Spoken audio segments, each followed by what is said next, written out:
Hi guys, we'll be doing 6.1 accumulation of change, and I want to go over something.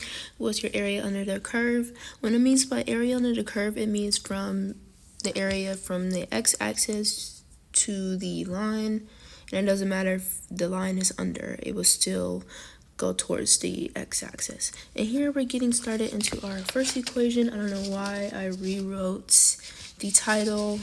I guess this was at like a earlier time though.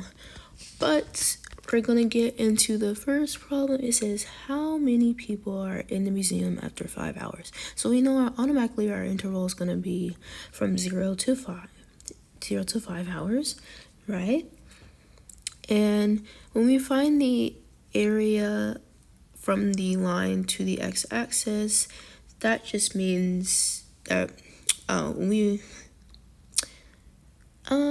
when we basically find the rate of change, we're just going to find the area under the line. And that's what I meant to say, my bad. Sorry, the focus is really bad here.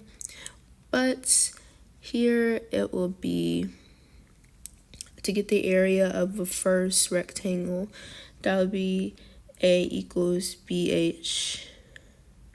times H, which is 4 times 100.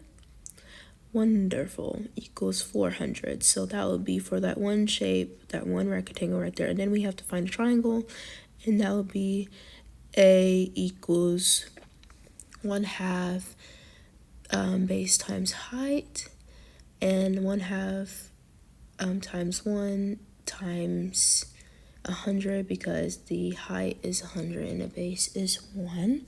That would just be 50. And we add those together for that interval. What I mean by those is both of the shapes, and that will be 450 people. 450 people will be there in 5 hours. That's a lot of people. Dang. Okay, on to B.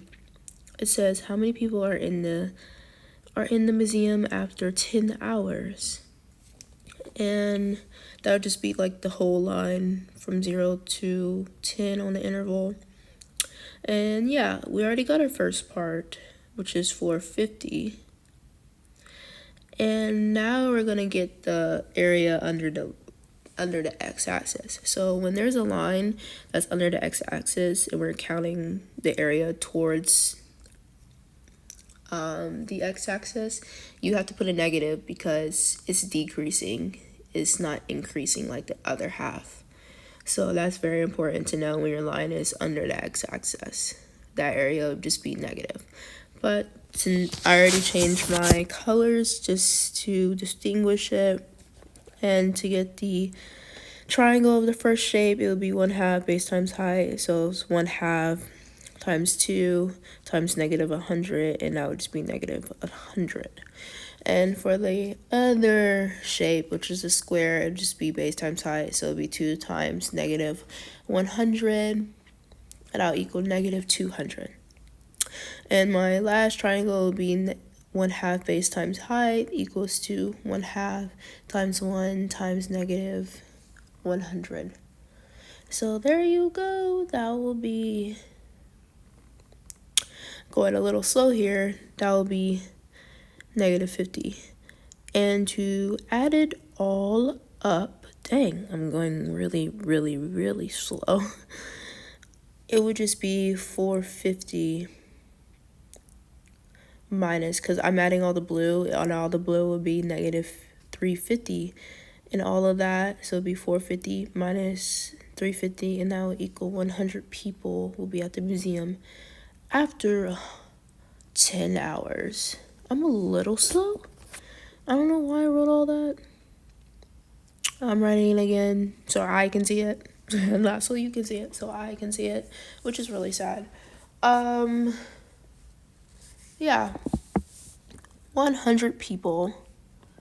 Why am I writing all this out like that? Can't I do simple math? It's 100. And the number is positive too. Wow. That's my answer for part B. Not me trying to draw an arrow. But on to the next one. Not the thumbs up. We're just going to do part A for this one because I don't want to put too much time in it. But for part A, it says where is the particle after 2 minutes. So our interval would be from 0 to 2 as I marked it. And our two shapes is a square and a triangle. Since you already know how to get the area of a triangle, it would just equal -1. And for the square, just be 1 because you know how to get the area of a square. So you just add those up and it will equal 1.5, or in other words, 3/2. And since it's positive and the particle is like in the position it's moving, it'll be to the right. I couldn't write with just one hand, so I had to change it. But since it's going positive and is above the x-axis, it's right. Positive equals right.